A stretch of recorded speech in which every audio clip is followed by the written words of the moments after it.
And so this is Trump's way of sending a loud dog whistle to his base, to those 11% of white people who voted for Obama in 2012 and then switched to Trump in 2016. Trump has lost those people, and we have to be very clear about the historical legacy and the importance of fair housing policies in the United States.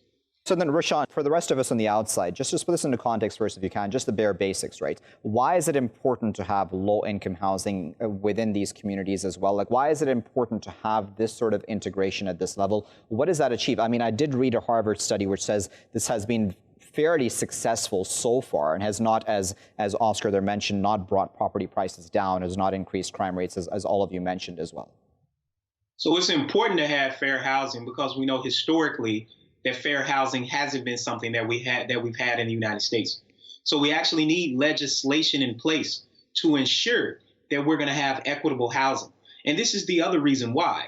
We know that if we go back to the 70s and 80s, that white suburban families that are now there engaged in extreme white flight where they left urban areas. They left Black and Latino families and neighborhoods behind. They also took resources with them as they engaged in white flight. And now we know, as Blacks and Latinos have went to the suburbs to gain access to larger homes, better home prices for the amount of space that you get, to also get access to better schools, then now we're seeing gentrification coming back, where now people are being displaced and outpriced of the neighborhoods that they've maintained. So this is part of a long legacy in the United States that really has roots with redlining that transition to how we think about white flight and gentrification. So we have to put that in context that the suburbs look drastically different now. The suburbs in Washington, D.C., the suburbs in Atlanta, the suburbs of Detroit, the suburbs of Baltimore, the suburbs of L.A. look drastically different than they did 30 years ago.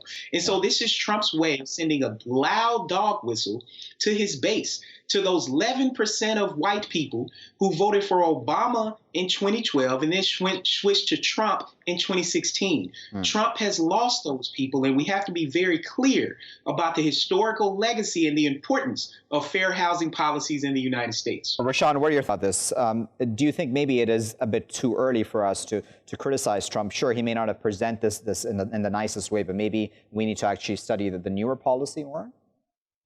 So I think we have to be very realistic about Trump's tweets, as well as what he's aiming to do with this legislation, with really rolling back this legislation.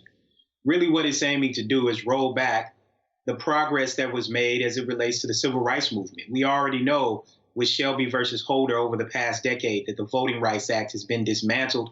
People are asking for a new Voting Rights Act to be named after the late now John Lewis. And when it comes to thinking about housing, we know that the Fair Housing Act from 1968, that of course other presidents, including President Obama, has doubled down on, is aiming to be dismantled by Trump. And what this type of tweet and this type of legislation is aiming to do is sending out a dog whistle that low-income people, which oftentimes people perceive to be Black and Latino, are going to come into your neighborhood and commit crime.